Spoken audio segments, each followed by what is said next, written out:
본문 말씀은 13장 44절부터 52절까지 말씀입니다. 44절부터 52절까지 말씀입니다. 같이 한번 읽어보도록 하겠습니다. 시작.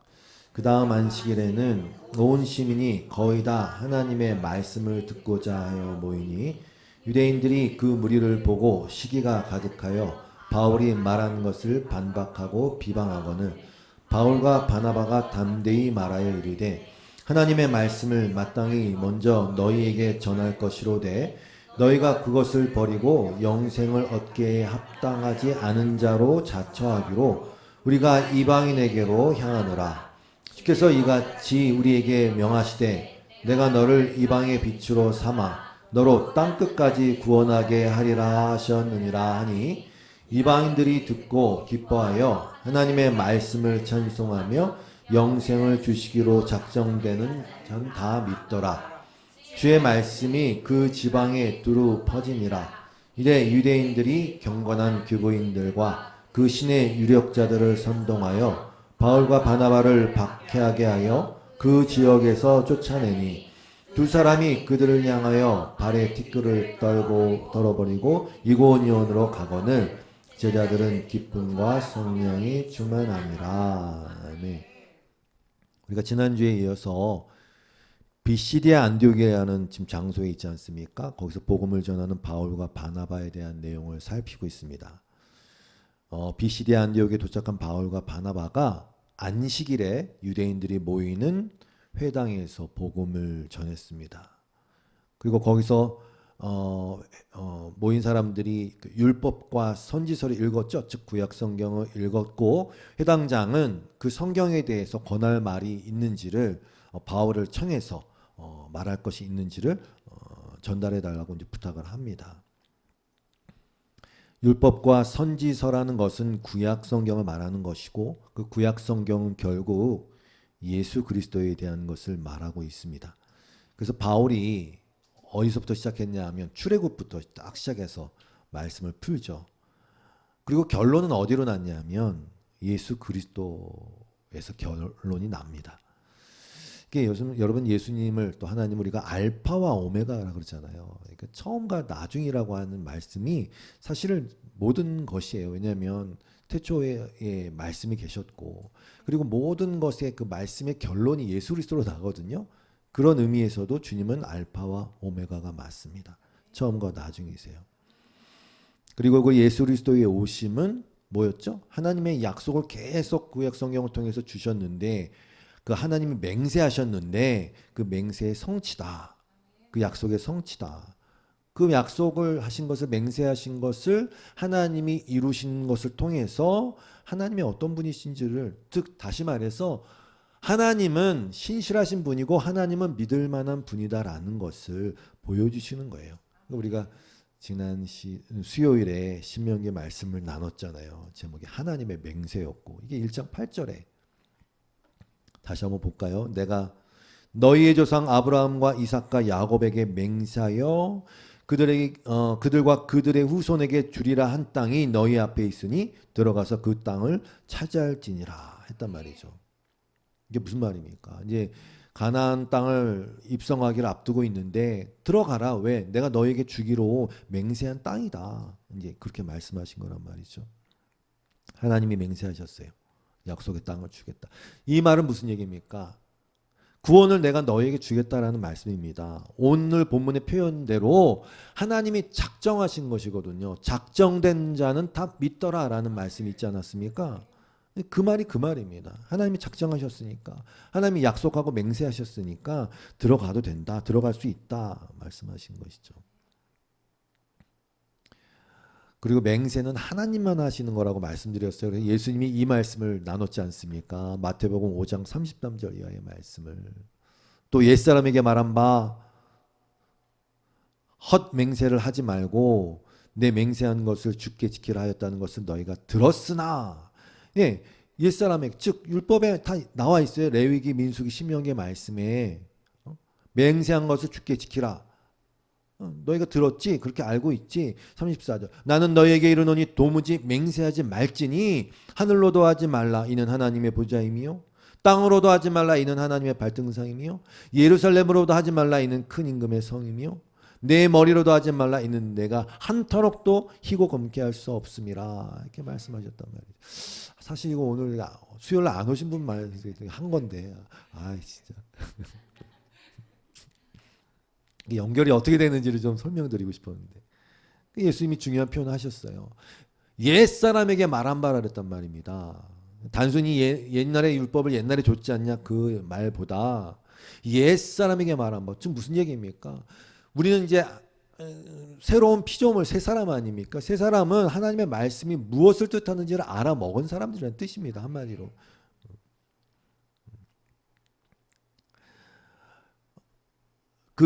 왜 신명기여야 하는가 그래서 말씀드렸지 않습니까? 신명 거듭 말해야 하는 이유는 모세가 죽기 전에 다시 그 율법을 꺼내서 말씀을 했어야 하는 이유는 그 율법이 처음 시내산에서 받았던 그 율법 40년 전에 그 율법과 동일한 율법이지만 그 율법의 의미가 들어왔기 때문에 뭔지 알았기 때문에 다시 말해야 됐죠.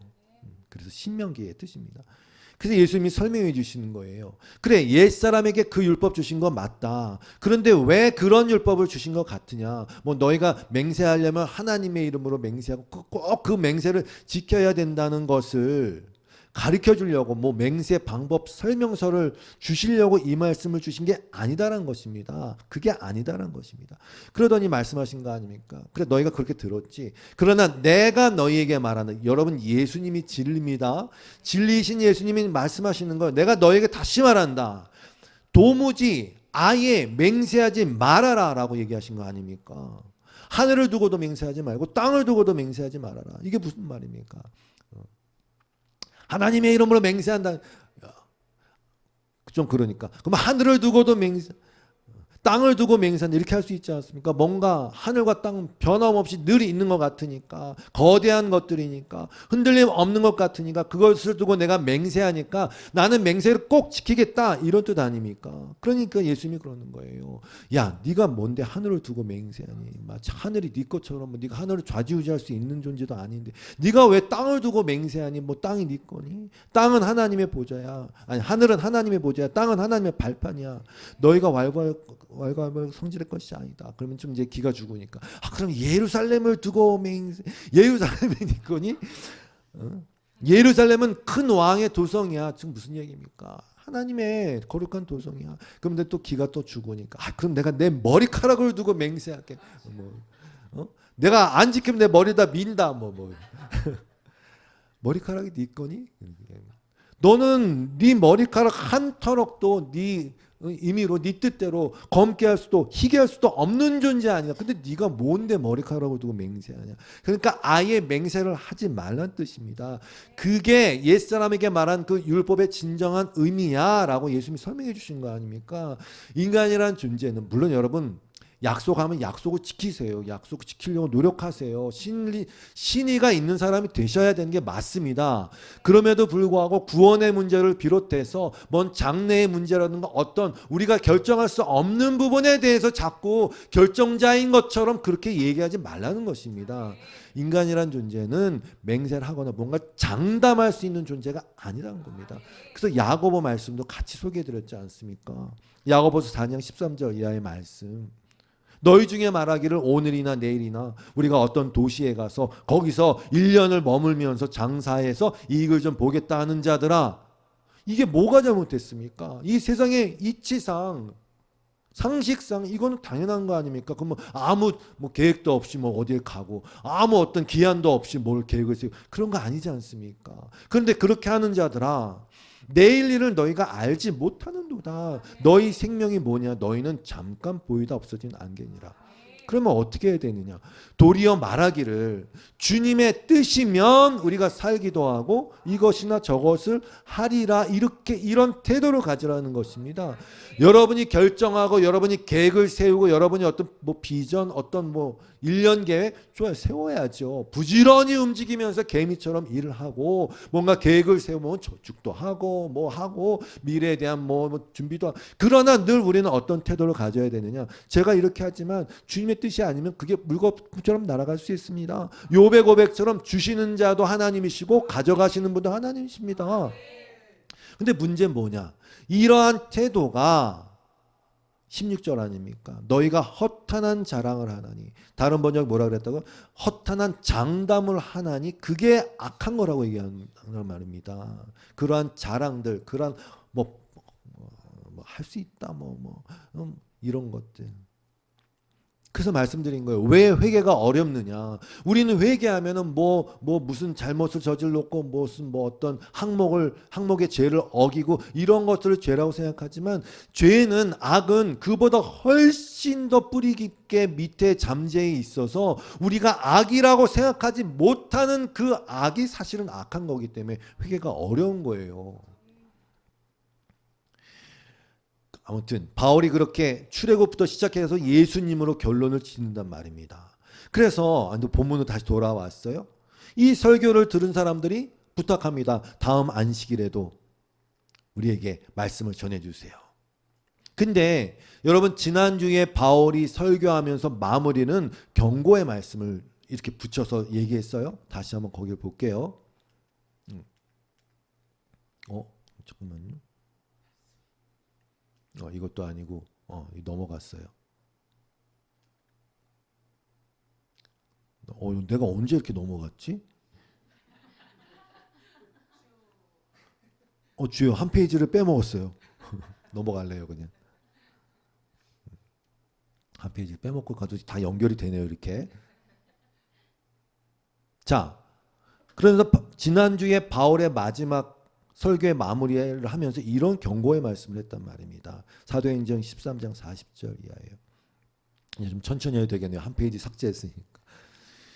예언서에서 말한 일이 여러분에게 일어나지 않도록 조심하십시오. 세 번역입니다. 이렇게 말하였습니다. 예언서에. 하박국 1장 5절 말씀을 인용한 거예요. 보아라, 너희 비웃는 자들아, 놀라고 망하여라. 내가 너희 시대에 한 가지 일을 할 터인데 그 일을 누가 너희에게 말하여 줄지라도 너희는 도무지 믿지 않을 것이다. 그들이 회당에서 나올 때에 사람들은 다음 안식일에도 이러한 말씀을 해달라고 청하였다. 이 사도 바울의 경고의 말씀, 인용한 말씀이지만 이게 오늘 본문에서 그대로 그 사건이 일어납니다. 말하여도 듣지 않고 비웃는단 말이죠. 반박한단 말이죠. 그게 오늘 본문의 내용이 나옵니다. 이렇게 다음 안식일에도 전하여 주십시오 해서 오늘 그 다음 안식일이 돼서 모였습니다. 오늘 본문 13장 44절입니다. 그 다음 안식일에는 온 시민이 거의 다 하나님의 말씀을 듣고자 하여 모이니, 그 비시디아 안디옥 시민을 얘기하는 건데 이건 약간의 과정법이 섞여 있는 겁니다. 그럼 싹 다 모였다 이런 얘기가 아니라, 여러분 그러잖아요. 야, 전국이 난리여. 난리 아닌 지역도 있거든요. 아무튼 그 상황들을 설명한 겁니다. 문학적 표현입니다. 그래서 아무튼 바울과 바나바가 회당에 모인 사람들에게 말씀을 전했을 텐데 그 회당에 아마 사람들이 꽉 찼던 것 같아요. 발 디딜 틈이 없을 정도로. 그렇게 해서 바울이 또 그 같은 복음을 전합니다.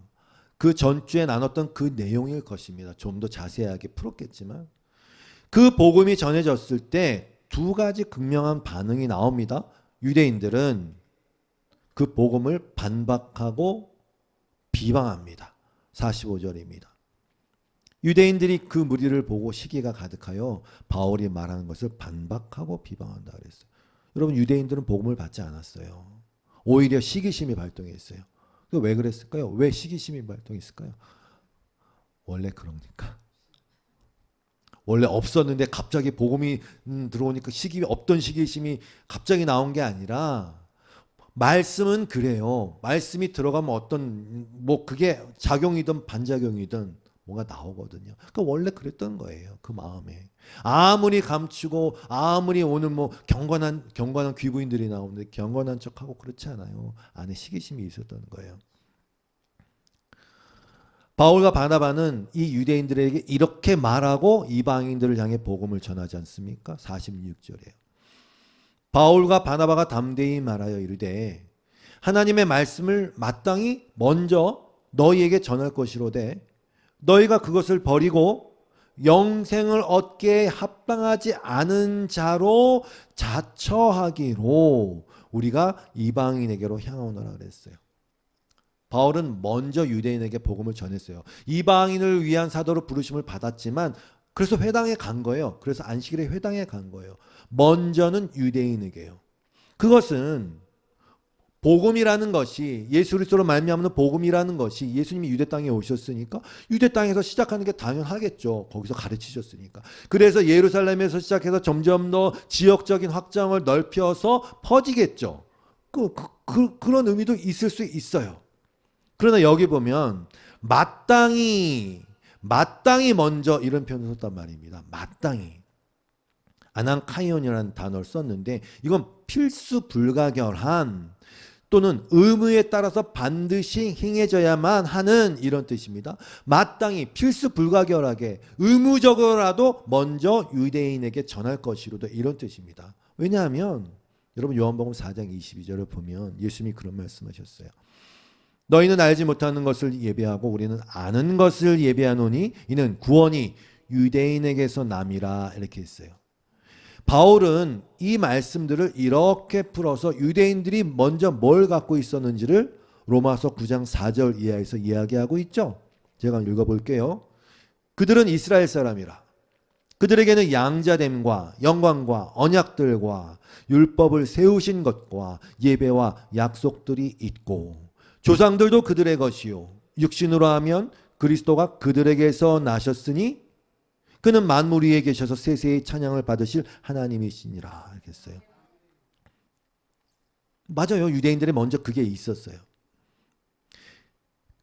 그래서 거듭 말씀드리지만 이 복음의 주체이신 예수 그리스도는 그냥 예수 그리스도가 아니라 그렇게 율법과 선지서에서 말하여진 그 그리스도여야 한다고 다시 말씀드립니다.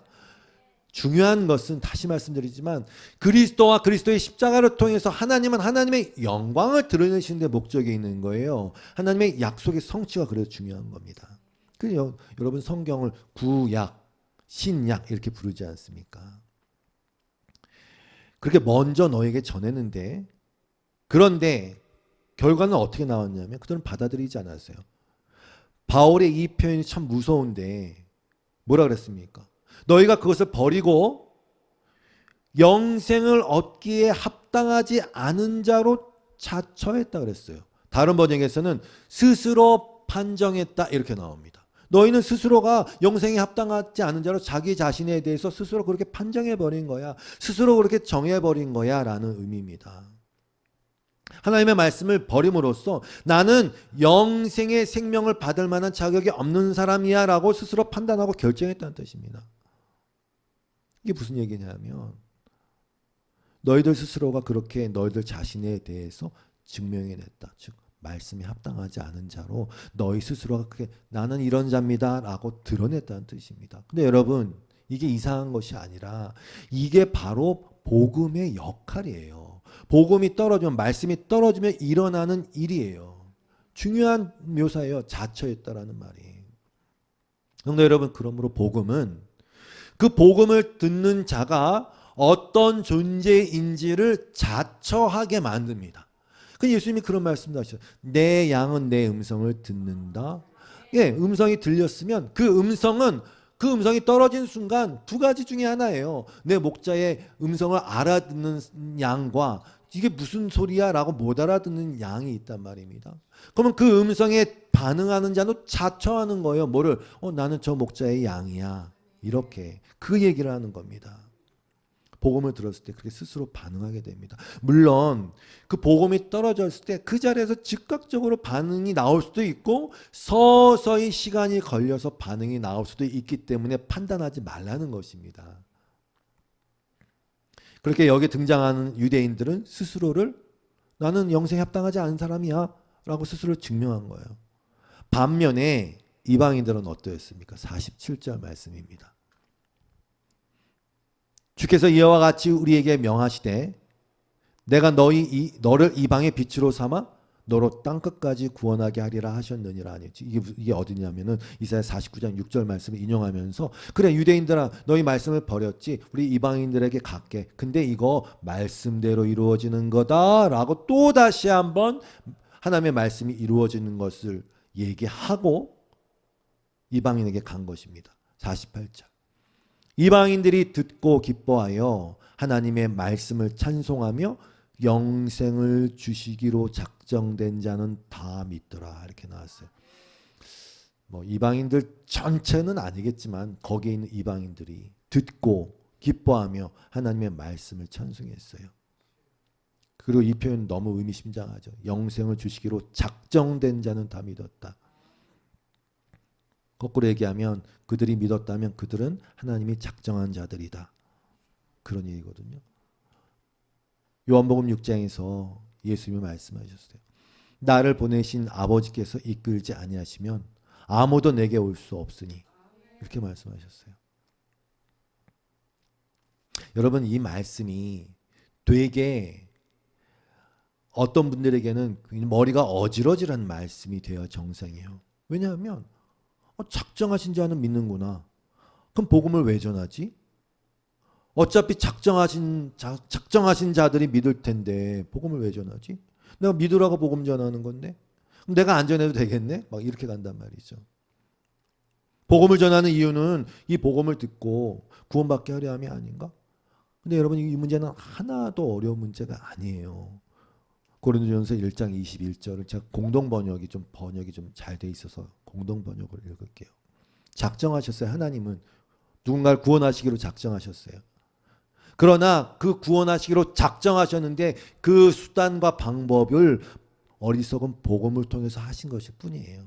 뭐 이렇게 하시면 돼요. 세상이 자기 지혜로는 하나님을 알 수 없습니다. 이것이 하나님의 지혜로운 경륜입니다. 그래서 하나님께서는 우리가 전하는 소위 어리석다는 복음을 통해서 믿는 사람들을 구원하시기로 작정하셨습니다. 이렇게 하셨습니다. 작정하신 분은 하나님이세요. 그들은 구원을 받을 것입니다. 그런데 그 구원의 방법이 말씀드린 대로 어리석게 보이는 복음, 전도에 미련한 것, 그게 방법, 하나님이 주신 작정하신 경륜 가운데 정하신 방법이에요. 그래서 전도하는 거예요. 그래서 설교하는 거예요. 그래서 어리석게 보이는 그 복음을 이야기하는 거예요.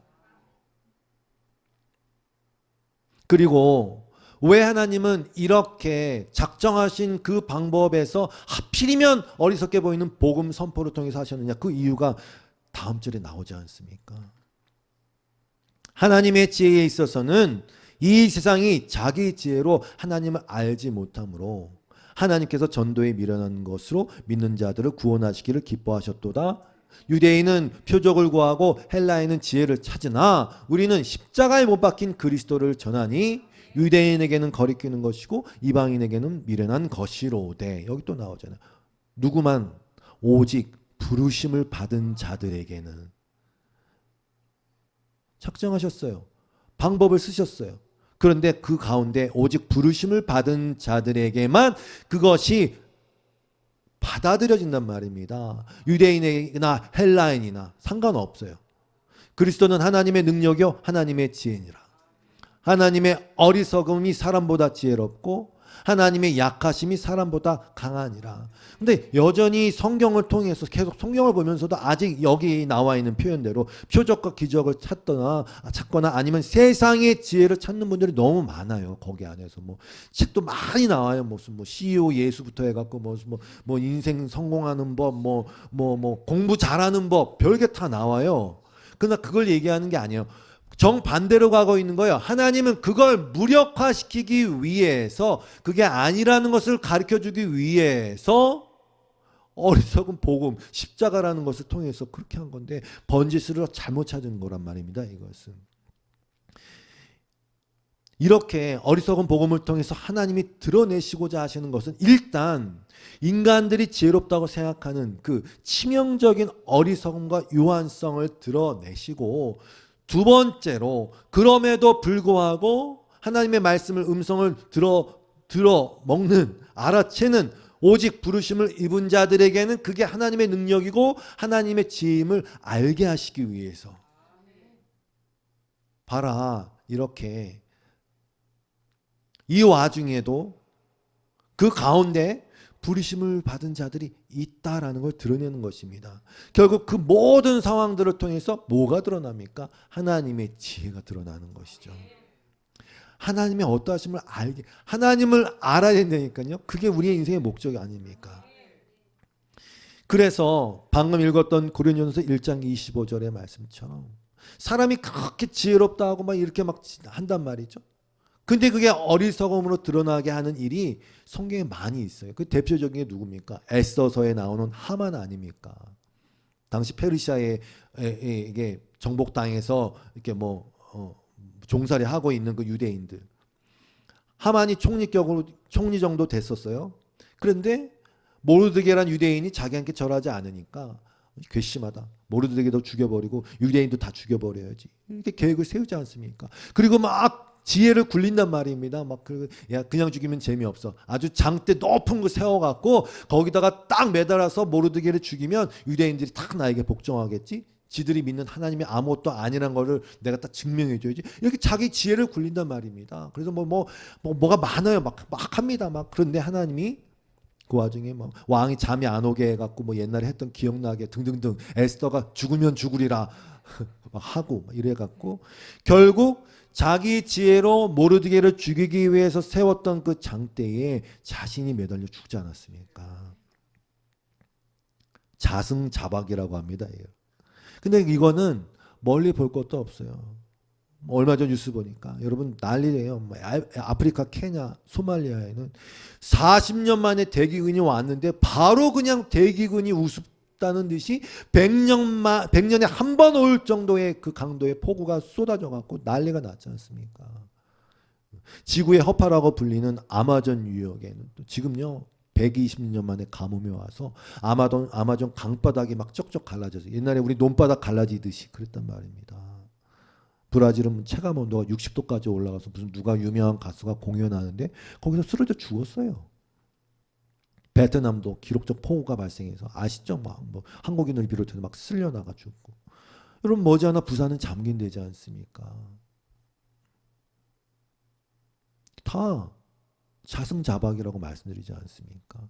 이게 분명히 지혜로운 일이게 이거 인간의 어떤 번영과 발전을 위해서 너무 좋아해가지고 막 그렇게 발전하고 에너지를 엄청 썼는데 그게 결국은 자기를 죽이는 것으로 돌아왔지 않습니까? 우리나라 보세요. 잘 살아보세요. 잘 살아보세요. 외치다가 세상에서 가장 먼저 인구 소멸로 없어질 나라가 되어버리지 않습니까? 자승자박이라니까요. 근데 그게 그냥 어떤 특정한 지역이나 특정한 사람이나 그런 사실이 아니라 인간이 그렇단 말입니다. 자꾸 자기 지혜가 뭔가를 할 수 있다고 생각하지만 하나님이 그걸 깨트려 버리세요. 누구에게? 부르심을 받은 자들에게 보게 하신단 말입니다. 지금도 그렇게 불행하다는 사람이 한국에 많아요. 근데 그 사람 딱 일주일만 저기 소말리아 살게 한번 딱 보내면 끝납니다.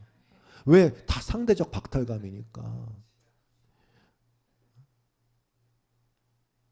다 자기들이 쌓아놓은 거야. 자기들이 기준 다 만들어 놓고 인스타 이런 걸 통해서 야 이건 먹어봐야 돼. 여긴 가봐야 돼. 이건 가져야 돼. 이래 놓고서 자기들이 그렇게 해놓고선 자기들이 실망하고 있어. 어리석다는 뜻입니다. 근데 그게 인간의 본성 안에 있는 거예요. 그래서 하나님은 구원의 문을 사람의 지혜로 찾지 못하게 하셨다니까요. 오직 부르심을 받은 자에게만 그게 보이고 듣게 하신 거예요.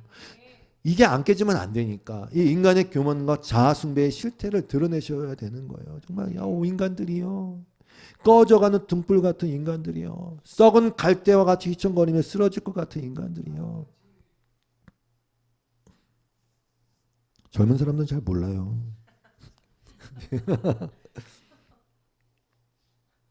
정말 스스로를 하나님이라 생각하는가 반문하고 싶은 거예요. 바울이 고린도 교회 성도들에게 왜 교회가 안에서 뭐 은사도 받고 다 좋은데 서로 잘났다고 싸우니까 제발 네 자신이 어디서 부르심을 받았는지를 좀 기억해라 하고 바울이 그냥 일가를 날리지 않습니까? 고린도서 1장 26절. 형제들아 너희의 부르심을 보라. 육체를 따라 지혜로운 자가 많지 아니하며 능한 자가 많지 아니하며 문벌 좋은 자가 많지 아니하도다. 그러나 하나님의 뜻과 지혜에 의해서 하나님께서 세상에 미련한 것들을 택하사 지혜 있는 자들을 부끄럽게 하려 하시고 세상에 약한 것들을 택하사 강한 것들을 부끄럽게 하려 하시며 이게 의도 아닙니까? 뜻 아닙니까? 그래서 하나님께서 세상에 천한 것들과 멸시받는 것들과 없는 것들을 택하사 있는 것을 폐하려 하시나니, 이게 그래서 너희가 그래서 우린 다 그렇게 이런 존재들이었는데 하나님이 너를 부르시지 않았냐? 근데 뭘 그렇게 또 자랑하고 싸우고 들이냐? 왜 그러냐? 얘기한 거 아닙니까? 하나님이 그렇게 하신 이유는 뭐라고요? 어느 누구도 아무 육체도 하나님 앞에서 자랑하지 못하게 하려 하심이에요. 이 말에 기분 나쁜 사람이 굉장히 많아요. 사실 저도 그랬거든요. 도대체 아니 우리를 아주 밟아버리고 혼자 잘난 체 하시려고 그러시는 거야? 뭐 이렇게. 약간 오버하는 겁니다만. 아니 작정한 사람이 구원을 받을 텐데 내가 무슨 전도를 해? 아니 우리가 좀 자랑할 걸 좀 가지고 있는 것이 그렇게 아니고 없나? 도무지 이해가 안 되네. 도무지 이해가 안 되네. 근데 여러분 왜 그런 생각이 드는지 저도 나중에 알았어요. 그냥 옛날에는 아 그래도 그런 생각하면 안 되지. 감히 감히 아니 근데 속에서는 이해가 안 되는 거예요. 도대체 왜 하나님의 이름만 드러내야 되고 왜 자랑하신 것들 못되게 확 이렇게 하고. 여러분 그게요. 왜 그런 생각이 드냐 하면 아직 그런 생각에 괴로워하는 사람은 아직도 철저하게 포커스가 어디냐? 나 자신의 구원받는 거, 내가 구원받는 거, 지옥 안 가는 거, 내가 어떤 역할을 하고 어떤 내가 힘이 있어갖고 거기 그런 거 집중하고 그러면서 내가 뭘 하고 뭘 얻고 내가 어떤 영향력을 주고 해갖고 거기에서 내 의미를 요만큼 어떻게 찾아내고 하는 그런 나의 행위와 어떤 것을 통해서 내가 이렇게 구축이 되고 내가 높아지고 내가 인정받고 하는 아직 나라는 데 아직 갇혀져 있는 거예요. 아직도 인간 중심적 나 중심적 사고에 갇혀있기 때문에 계속 그런 생각이 드는 거예요. 그래서 그런 사람은 머리를 잘라버려야 되는 거예요. 여러분 그게 참사자는 게 아니라 우리의 생각은 계속 그게 돈단 말이에요. 그러면 어떻게 되는지 아세요? 뻔합니다. 지금도 시기 질투 맨날 싸우잖아요. 아니 내가 너보다 요거보다 요렇게 갖고 조금 나아졌는데 뭐 아니라고? 넌 좀 나보다 아닌 것 같아. 너 낫다고? 시기하고 질투하게 되어 있어요. 그 유대인들이 복음을 안 받아들인 이유가 그거예요. 이게 안 깨져서 그런 거란 말입니다. 나는 이것밖에 못 되는데 그럼 나는 뭐가 되는 거지 이렇게. 그러니까 계속 그 운동장에서 계속 뱅뱅뱅뱅뱅뱅뱅뱅뱅뱅뱅뱅 도는 거예요. 얼마나 그게 불행한지 아세요? 계속 그냥 거기서 뱅뱅 돌면서 그게 지옥인 거예요. 뭐 어떤 게 뭐가 지옥이겠어요. 하나님은 바로 그 운동장을 폐쇄시켜버리고 부숴버리는 겁니다. 그게 구원인 겁니다. 그리고 오직 내게 주어진 모든 것이 그냥 말로만 찬양의 가사로만 모든 것이 하나님의 은혜라고 고백하는 게 아니라 진짜 이것이 나는 원래 아무것도 아니고 아무것도 가진 것이 없는 채로 태어난 존재인데 이것이 지금 내가 지금 숨을 쉬고 있고 밥을 먹고 있고 사랑하는 사람들과 예배를 드리고 있고 뭐 등등등 하고 있는 이게 하나님의 은혜라는 것을 깨닫는데 가게 되는 거예요. 근데 그 운동장이 부서져야 된다니까요. 하나님의 목적은 괜히 당신의 이름이 막 해갖고 야 다 필요 없어 내 이름만 더 그게 아니라 그게 의미가 그런 의미 목적이 아니라 그 정말 주어진 실제적 사실이 다 주어진 것임에도 불구하고 그걸 모르는 상태에서 벗어나서 하나님의 은혜를 깨달아 아는 게 행복이기 때문에 그런 거예요. 사람이 하나님의 말씀으로 살아가는 법을 하나님은 알려주는 데 목적이 있어요. 하나님을 알게 하시는 목적이 있어요. 그러니까 이방인들은 복음을 들었을 때 기뻐하고 할 수밖에 없어요. 하나님의 말씀을 놀라하면서 찬양할 수밖에 없어요. 왜? 왜 유대인들이 맨날 니들은 지옥의 땔감들이야. 니들은 가치가 없는 존재야.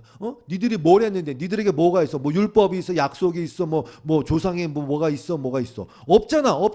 걔네들은요 맨날 듣는 게 그런 얘기니까 특히 유대인들하고 같이 있을 때 난 아무것도 아니야. 난 아무것도 아니야. 난 아무것도 아니라고 생각하고 있었는데 웬걸 복음이란 게 딱 들어와서 야 예수라는 하나님의 아들이 있는데 그게 널 위해서 죽으셨다? 야 이게 뭔 소리야? 내가 뭔데? 그래서 찬송이 나오는 거예요. 그래서 기뻐함이 나오는 거예요. 이게 그래야 가능한 얘기라니까요. 그들에게는 엄청난 소식이죠. 엄청난 좋은 소식이죠. 그러니 그들은 뭐 시기하고 질투하고 근데 그런 게 왜 없겠습니까만은 아무튼 그런 게 덜했단 말입니다. 이런 메시지의 이야기, 자승자박의 메시지는 너무나도 많아요. 이 자기 거라고 착각한 메시지들은 예수님의 예화돈 비롯해서 뭐 포도원 맡기고 갔더니 뭐 야 세금 내라 했더니 내가 왜 내고 종들 다 죽이고 또 보내 또 죽이고 막 아들 보냈더니 아들도 죽이고 이 포도원 내 거야 등등등 너무 많아요. 인간의 악이 도대체 그 정체가 뭔지를 알려주시는 거란 말입니다. 이게 원래 내 건데 뭐 이게 뭐 내 인생인데 뭐 내가 좀 계획하면 어때? 뭐 내 인생을 내가 좀 보장하면 어때? 내가 돈 좀 모아 갖고 이렇게 좀 해놓으면 다 남들이 나한테 고개 수그리더라. 이게 힘이지 뭐 어때? 아니라니까요. 악이라는 것은 그래서 찾기 어려워요. 너무 번듯하고 너무 성공하고 뭐 세상적으로도 지혜로워 막 말도 뭐 술술술 잘하고 그런데 그 사람이 악할 수 있는 이유는 그가 그 자신의 안개 같은 자신의 처지를 모르고 인간 존재의 실상을 모르고 여전히 내가 나를 컨트롤할 수 있다고 생각하기 때문에 그런 거예요. 그게 악이란 말입니다. 뭐 너무 많으니까 다 얘기할 수도 없어. 뭐 수로보니게 여인은 너는 개다. 그래서 이 여인은 받아들일 수가 있어요.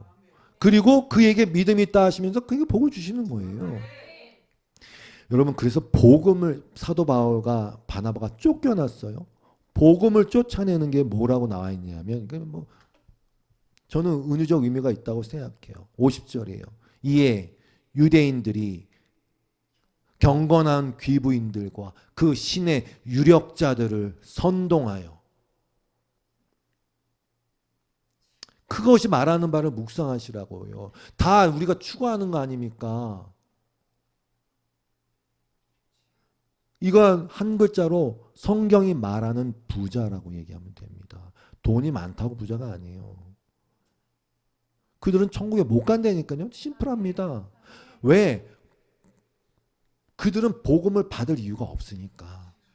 복음은 그들을 부정하거든요. 복음이란 게 와서 하는 게 뭡니까? 딱 한마디로 얘기하면 야 아니야 이거거든. 자기 부정, 자기 부인을 복음이 하는데 내가 왜 나 귀부인이야? 야 나 유력자야. 네가 복음 네가 뭔데 나를 무슨 뭐 내가 아무것도 아니래. 나 경건해.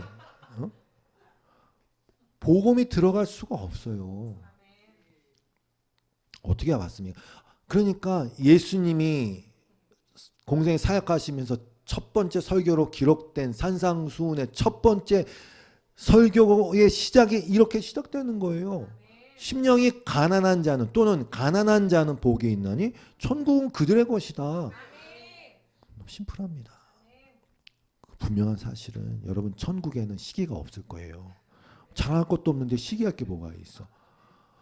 자랑치 못하게 함을 묵상하시란 말이면 자랑할 게 없는데 시기할 게 뭐가 있어요? 비교할 게 없는데 시기할 게 뭐가 있냐면 이 비교 충만한 세상에서 자꾸 하나님을 보셔야 될 이유가 있어요. 세상이 자아에 대해서 자꾸 야 너는 존귀한 자야 존귀한 자야 너는 정말 긍정적으로 생각해 정말 괜찮은 자야 해봤자 그 사람 죽어요. 결국 나이 들고 다 썩어지고 이빨 빠진다니까요. 그렇게 말한다고 존귀한 자가 되는 게 아니라니까요. 그런 게 아니잖아요. 그러니 자꾸 세뇌되지 마시라고요. 뭘 하고 뭘 걸치고 뭘 해야 너는 존귀한 자라는 말에 속지 말란 말입니다. 그다 썩어질 건 아닙니까? 아니 그게 사실 아닙니까? 사실. 여러분 정치인들 보세요. 그렇게 막 영화 누리다가 요번에 뭐 서울의 봄이라는 영화 나왔더만요. 전두환이라는 사람이 나와갖고 막 탁 해갖고 막 올림픽도 치르고 뭘 다 했는데 결국은 사람들한테 욕 직사게 먹으면서 그냥 죽었어요. 제가 지금 꾸며낸 얘기를 하는 게 아니라 실상을 얘기하는 거 아닙니까? 너무 비교하는데 휘둘리지 마세요. 씁쓸한 마음이 있는 거 저도 압니다. 저도 그런 마음이 왜 없겠습니까만은 그럴 때마다 성령이 말씀하시고 말씀이 얘기해 주지 않습니까? 야 그거 본질을 봐 이렇게. 그러니까 천국에는 시기가 없을 거예요. 있으면 저는 안 갑니다. 하나님께 말씀드리고 하나님 우리 딴 데 가서 살아요. 거긴 아닌 것 같습니다. 딴 데 가서 살아요. 유대인들이 보니까 사도 바울과 바나바가 너무 막 인기를 끌고 있는 것처럼 보이는 거예요. 분명히 내가 경건한 사람이었는데 분명히 내가 가장 하나님 잘 아는 사람이었는데, 내가 가장 영향력 있는 사람이었는데, 이건 뭐야? 교만이라니까요. 여러분도 마찬가지. 여러분 남을 잘 정죄하시면 이를 계속 조심하셔야 됩니다. 저는 마음에 안 드는데, 마음에 안 드. 그럼 기도하시면 되잖아요. 그러면서 나를 보란 말입니다. 나는 이게 안 되는데 저 사람 저게 잘하네. 이러면서. 그래서 시기했어요, 그 사람들이. 로마서 9장 30절 말씀이. 그러면 우리가 무엇이라고 말해야겠습니까? 정말 이런 심정들이 여러분도 있죠. 그럼 뭐라고 내가 얘기하겠니? 의를 추구하지 않는 이방 사람들이 의를 얻었습니다. 그것은 믿음에서 난 의입니다. 그런데 이스라엘은 의의 율법을 추구는 했지만 그 율법에 이르지 못했어요. 어째요 그렇게 됐습니까? 그들은 믿음에 근거하여 의에 이르려고 한 것이 아니라 행위에 근거하여, 이 세상이 그렇게 주장하고 그렇게 당연한 것으로 여기는 그 행위와 이생의 자랑과 육체의 정욕과 이생의 자랑과 안목의 정욕 근거 그거 세상은 딱 세 가지라면서 사도 요한이 그걸 근거해서 의에 이르려고 하니, 그게 만약에 천국이라고 생각해 보세요. 그게 하나님 관계의 완성이라고 생각해 보세요. 하나님은 그렇게 안 놔두시죠. 철저하게 막으시죠. 안 보이게 하신단 말입니다. 그래서 뭐라고 하죠? 그들은 걸림돌에 걸려 넘어진 것입니다. 그랬어요. 그래서 복음을 얘기한 거예요. 복음을 딱 던졌을 때 그것이 산돌의 반석이 되든지 걸림돌이 되든지, 그것은 성경에 기록된 바와 같습니다. 보아라, 내가 시온에 부딪히는 돌과 걸려 넘어지게 하는 바위를 둔다. 그러나 그를 믿는 사람은 부끄러움을 당하지 않을 것이다. 그것을 의지하는 사람은. 그게 복음이에요. 그러니까 복음이 던져지는 곳에서는 그 개인 안에서뿐만 아니라 그 도시 안에서건 내 마음의 왕국에서건 극심한 전쟁이 벌어지게 되고. 그런데 복음은요, 복음이 일을 하게 되어 있어요. 애걸복걸할 문제가 아니란 뜻입니다. 사도행전 13장 51절 오늘 본문 말씀을 보시면, 이게 복음 전하다가 거부 안에 두 사람이 그들을 향하여 발에 티끌을 떨어버리고 이고니온으로 갔어요. 그런데 제자들은 기쁨과 성령은 충만했어요. 이것은 예수님이 명령하신 그대로 행한 겁니다. 예수님이 마태복음 10장 14절 이후에서 제자들한테 이렇게 얘기했어요. 누구든지 너희를 영접하지도 아니하고 너희 말을 듣지도 아니하거든. 이거는 완전한 거부를 얘기합니다. 영접하지도 않고 듣지도 않고 하거든 그 집이나 성에서 나가 너희의 발에 먼지를 떨어버리라. 이렇게.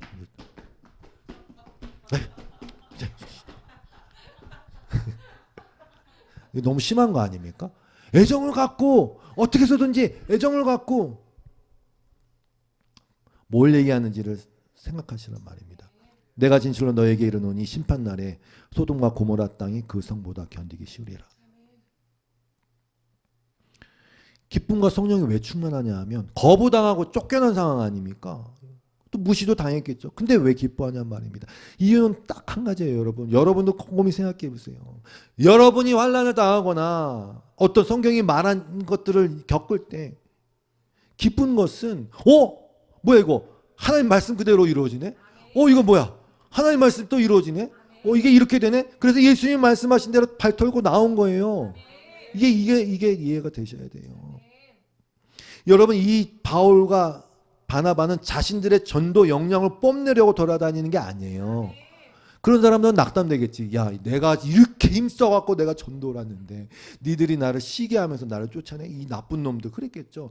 그게 아니라 하나님의 말씀이 이루어질 것이라는 것을 선포하면서 그냥 그 역할을 하는 사람들은 뭐야 하나님의 말씀 또 이루어졌네. 와, 정말 하나님의 말씀대로 다 되는군요. 성령께서 우리 안에 그 마음을 주시는 거예요. 여러분이 그렇게 여러분 자신이 부인됨으로써 이 세상으로부터 매력 없는 사람이 되어가는 것을 왜 기뻐합니까?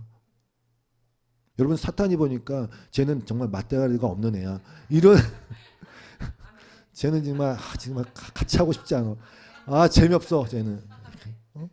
뭐 왜 안 통하지? 이상하네. 왜 안 통하겠어요? 하나님 지켜주시니까, 말씀이 지켜주시니까, 믿음의 방패, 구원의 투구, 성령의 검, 그럼 전신갑주 입으라고 했으니까, 우리 자신이 잘나서 입었겠습니까? 너 일로 와 해갖고 계속 입혀주시고 옷 입혀주시고 씻겨주시고 입 맞춰주시고 안아주시고 잔치 베풀어 주시는 하나님 아버지 때문에 그런 거 아닙니까? 아무튼 중요한 것은 사도들이 보니까 야 정말 하나님 틀림없으신 분이시구나. 어떻게 하나님 말씀대로 착착착착착 이루어지냐. 하나님을 찬양합니다 이러고 룰루랄라 하면서 기뻐하면서 가는 거예요. 그거를 성령 충만한다 그러는 거예요. 뭐 성령 충만한다. 야 끝까지 뭐 안 되는 건데 뭐 대적해서 뭐 싸워갖고 뭐 자기 막 힘과 막 의지를 동원해 그건 아니에요. 그게 성령 충만이 아니라 성령 충만은 하나님을 인정함과 동시에 하나님이 일하시는 것들이 딱 보이는 상태를 얘기하는 거예요. 그러니까 이제 이 사도 바울과 바나바가 하나님의 긍휼에 나는 합당한 자구나 감사하다 이러면서 야 천국이 나에게 가깝구나 감사하다 이러면서 가는 거죠. 그렇다고 오랜 시간 그 사람을 위해서 기도하는 게 잘못됐다는 말이 아닙니다.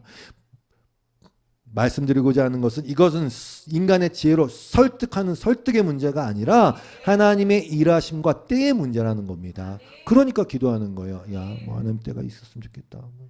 바울도 그래서 유대인들을 자기 고륙도 친척을 위해서 그렇게 애썼지 않습니까? 로마서 11장 30절 말씀이에요. 너희가 전에는 하나님께 순종하지 아니하더니 이스라엘이 순종하지 아니함으로 이제 긍휼을 입었는지라. 긍휼이란 말에 동그라미 긍휼이 계속 나. 긍휼에다가 여러분 머리에다가 긍휼 쓰시고 여기다 팍팍팍 했으면 좋겠어요. 막 여기다가 막 하세요. 여러분 힘들 때 뭐가 안 될 때 또는 막 교만해졌을 때 다시 기억해야 될 단어는 긍휼이라는 단어예요. 이방인들아 너희 긍휼을 입은 거야. 잘난 체하지 마. 유대인들이 복음을 거부한 것 때문에 너희가 긍휼을 입은 거야. 긍휼을. 이와 같이 이 사람들이 순종하지 아니하니 이는 너희에게 베푸시는 긍휼로 이제 그들도 긍휼을 얻게 하려 하십니다. 그래 얘들도 이제 긍휼을 얻을 거야. 하나님이 이 모든 사람을 순종하지 않은 가운데 가두어 두시면 왜 그렇게 가두어 두셨냐면 긍휼을 베풀려고. 근데 아니래. 자기는 아니래. 나는 그 긍휼 조금만 주세요. 나는 지금 내가 갖고 있는 거 방해나 하지 마세요. 나는 그냥 조금 필요해요. 필요한 게 있네요. 내가 인간이다 보니까 하나님의 힘이 좀 필요하네요. 그거 좀 주시고 뭐 대학 좀 붙게 좀 해주시고 이렇게 좀 투자한 거 잘 되게 해주시고 뭐 그런 긍휼은 내가 받을게요. 이러고 있으니 자기가 아니 온 세상이 자승자박하며 결국 죽음과 질병과 이렇게 가두어져 있음을 그리고 그렇게 내가 의지로 하나님을 온전히 따르고 싶어도 잘 되지 않는 막 시기 질투 나는 이 가두어져 있음을 알게 하시는 이유가 뭡니까? 성령으로 가두어지심을 알게 하는 이유가 뭡니까? 하나님의 긍휼을 구하라는 거 아닙니까? 결국 깊도다 하나님의 지혜와 지식에 풍성하며 그의 판단은 헤아리지 못할 것이고 그에게는 찾지 못할 것이로다. 여러분은 지금 그 길을 가고 계신 거예요. 그러니 당연히 이해 안 되는 게 있겠죠. 뭐 어떡하겠습니까? 내 머리로 이해 안 되는 게 있을 수밖에 없. 그럼 어떡합니까? 믿으세요. 그냥 믿지 말고 말씀을 근거하여 믿으세요. 계속 말씀을 나누고 있지 않습니까? 뭐 그냥 믿으래요? 말씀을 주셨잖아요. 그리고 수많은 믿음의 선진들의 뭐 잘된 예, 못된 예, 뭐 그냥 진짜 이상한 예 이런 거 성경에 왜 실었지? 이런 것까지 싣고 다 적어갖고 우리에게 주었지 않습니까? 말씀을 근거로 믿으세요. 그리고 기도하시는 거지 뭐 어떡하겠어요. 말씀을 마칩니다. 성도 여러분 하나님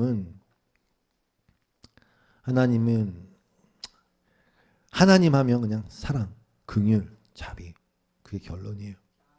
그리고 여러분 이게 예수님이 그냥 답이에요. 방법이 없어요. 방법이 없어요. 조금만 둘러보시면 그리고 내 마음을 조금만 열어보시면 내 안에 있는 양파 껍질을 조금만 벗겨보시면 답 나오지 않아요? 야 내가 이렇게 시기하고 있었네? 내가 이렇게 질투하고 있었네? 내가 남 잘 되는 거 이렇게 좀 배가 아파하면서도 그렇게 얼굴 표정 잘 안 되더라 막 괜찮은 척 해야 되는데 축하해 축하해 진짜 아유 제발 그러니까 답이 없어요. 그래서 하나님이 직접 오셨고 그 아들 예수를 십자가에 꽉꽉 박으셨고 죽이셨고, 그냥 그런 거예요. 너무 심플하지 않나요? 만약에 세상에 희망이 있으시면 하나님 믿지 마세요. 뭐 예수님 외에 방법이 있으면 해보세요. 그러다 죽는 거지 뭐. 안 죽을 사람 있어요? 다 죽는 거 아닙니까? 그 예수님밖에 없어요. 이게 종교적 상투적 제가 발언을 하는 게 아니라 실제란 말입니다. 실제. 그 예수님을 붙드시고 안에서 나아가서 하나님은 여러분을 붙드실 것입니다. 말씀이 여러분을 붙드실 것입니다. 왜? 부르심을 받았으니까. 하나님의 맹세는 이루어질 테니까. 그저 이 말씀들이 이루어지고 이 말씀들이 내 관절과 골수를 쪼개요. 내 자신을 부정시킬 때마다 사도 바울과 바나바처럼 기뻐하고 성령 충만을 감사하시면 됩니다. 그리고 한 가지 마지막, 발의 티끌을 털어버리세요. 많은 은유적 의미가 있어요. 근데 각자에게 분명히 있습니다. 아직 털어버리지 못한 거 털어버리세요. 이 말씀에 대한 깊은 감동을 여러분 한 명 한 명에 주시길 저는 간절히 기원합니다. 안 되죠, 잘? 털어버리세요. 그래야 믿음의 발걸음을 또 한 걸음 옮기는 겁니다. 그게 무엇이든 간에 거기에 매이지 않기를 바랍니다. 할렐루야. 시간이 왜 이렇게 시간이 빨리 가는지 모르겠어요. 우리 이 찬양하고 마칩시다. 겸손히 주님 앞에 섭니다. 겸손히 주님 앞에 섭니다. 주님만이 나의 모든 것 사랑합니다. 마음과 뜻이 다해 사랑합니다. 마음과 뜻이 다해 사랑합니다. 사랑합니다. 마음과 뜻이 다해 사랑합니다. 마음과 뜻이 주의 말씀대로 이루어지리라. 주의 말씀대로 이루어지리라. 나의 모든 것 주 한번 오백합시다. 주의 말씀대로 이루어지리라. 주의 말씀대로 이루어지리라. 나의 모든 것